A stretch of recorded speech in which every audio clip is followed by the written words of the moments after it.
Good afternoon, Amy here with Amy's Hoop Circle, and I have another story, stories from the Hoop Circle, and stories from the Hoop Circle. Yeah, that's what I call it. I don't even know now, but because I'm like so blown away by this guy right here.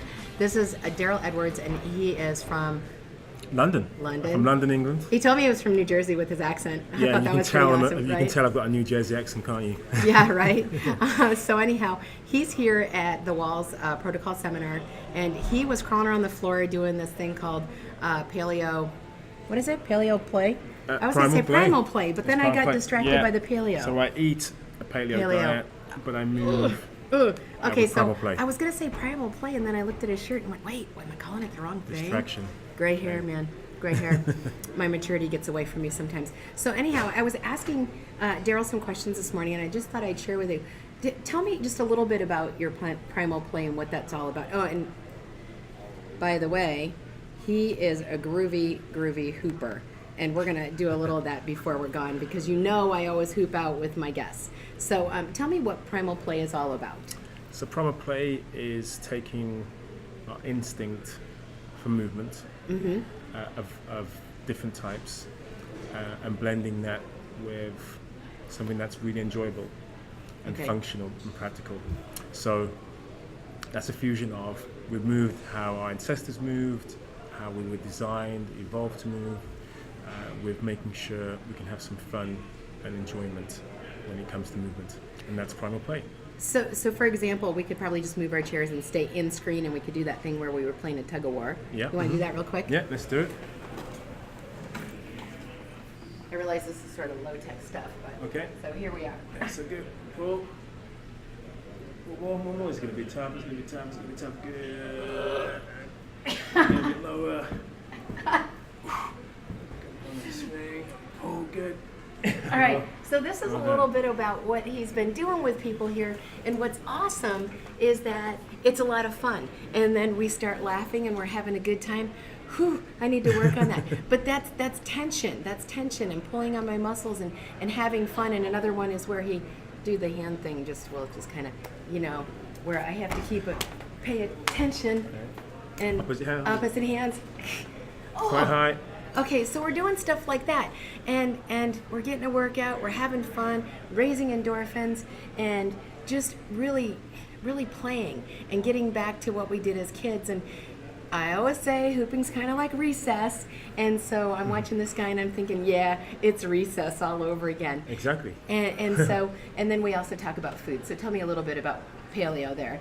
Yeah, so as well as we were designed to move in a particular way, I believe we were designed to eat in a particular way, and there is a human, species specific diet based on eating an omnivorous diet, good sources of animal foods, good sources of plant foods, where we actually thrive. And of course, people question exactly what that template should be, but the one thing that we have no doubt about, highly processed artificial foods. Foods made with lots of, high sugar foods, highly refined foods should definitely be off the menu. They should not be the mainstay of your diet.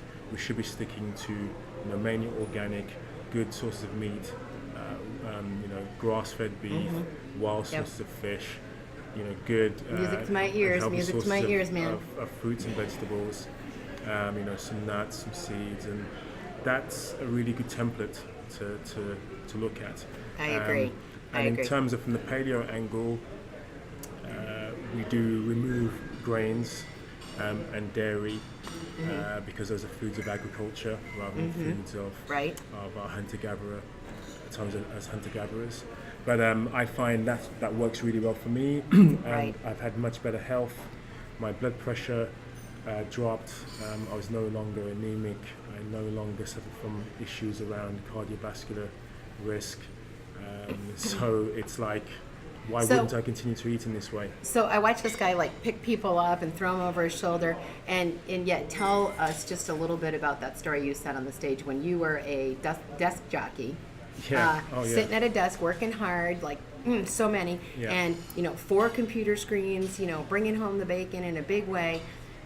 Tell us what your health was like then. Yeah, so I was living a sedentary lifestyle, 16 to 18 hours a day in front of a computer. I'd go home, spend more time on the computer, work related, 6-7 days a week. And I suffered the consequences. So I had an annual health check, and I was told I was pre-diabetic, I had hypertension, I had all these issues with my cholesterol, and I was like, I don't understand. I'm relatively young, and what's the solution? How old were you then? I was late 30s then. Okay. And so I'm like, what is this? What could possibly be causing this? I'm far too young to be suffering these ailments. And the doctor said, don't worry about it. You can take some statins to reduce your cholesterol. You can take something to sort out your blood pressure. We can give you some supplementation for your iron anemia-based anemia. We can lower your blood glucose so you don't have to become full-blown diabetics. I'm like, okay, this all sounds great. How long for? The rest of your life. What about the side effects? Many and varied. But don't worry, there'll be some alternative. Okay. So I said, I have to have a look at an alternative which is based around lifestyle. Okay. And that was based on changing my diet, changing my sedentary lifestyle to become more active, trying to think about improving the quality of my sleep, and trying to have a healthier approach to life. And within a few months, I reversed all those issues and all those markers that were alarming, became normalized. Yeah. And I decided to continue on that path. And now, sort of 15 years on, sort of 14 years on. So how much did you weigh at that point? At your highest? I've actually, to be fair, I've actually gained 10 kilos, 25 pounds since then. Okay. So I was actually skinny. But there's a shift. There's right? a significant shift. So I was actually a skinny fat individual. Oh, really? I had a lot of weight around the middle. Yes. I had very high levels of body fat. Yes. Even though outwardly I didn't look as if there were issues with body fat, but I had like 26% body fat percentage then. Really? And now I've got around 10% body fat percentage. So you were talking about though how you move too. Oh yeah, well I suffered from low back pain, chronic low back pain for 20 years. Okay. I had issues with my knees, which meant I had to wear knee braces and knee supports, and I wore a back brace. Yeah. Because it was just so painful and uncomfortable. Okay. I was taking lots of pain relief. I was having lots of expensive therapies to try to resolve some of these structural issues, and then frankly they didn't work. I was atrophying. I was getting weaker and weaker. Okay. I put it down to older age. I had 30 something, right? Yeah, 30 something. Okay. I put it down to getting older. Okay. I put it down to, I didn't even think about my diet, to be honest. I just felt it was just this is just what happens. I've got some injuries. Maybe it was a sporting injury, but I wasn't even that sporty. So you weren't that sporty. I wasn't a jock. So I'm like, all right. What is it? I don't know what it is, but it's affecting me. The good news is I no longer wear knee braces, and I haven't done for knee supports, and I haven't done since back then. And it's the same with low back pain. I've regained the strength from my knees and the ability to support myself, and I no longer suffer from low back pain. That's awesome. I didn't have to resort to meds. I just resorted on lifestyle change. Yeah, man. Give me 5 on that. Thank you. So he gets out there and he plays every day, and it's not a U.S. thing though, as of yet, right? No, not as of yet. I'm the founder of Primal Play.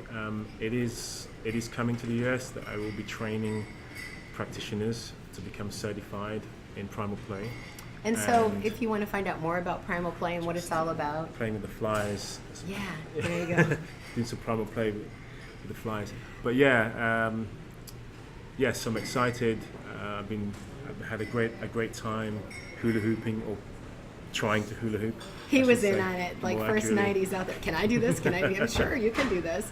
And we're going to hoop out at the end. But where can people find you if they want to find out more about Primal Play? Okay, so the best place is primalplay.com. Of course. If you search Google for Darryl Edwards, you will see lots of resources on Primal Play there. And if you want to get in touch with me on social media, my tag is @FitnessExplorer. So on Instagram, Fitness Explorer. Fitness Explorer. Fitness Explorer. Yes. Yeah, fabulous. So check Darryl out, but you know what I'm going to do? I'm going to take a break. We're going to grab some hoops and we're going to do a little hoop out before, he's got to book it back home. Hopefully I won't fail.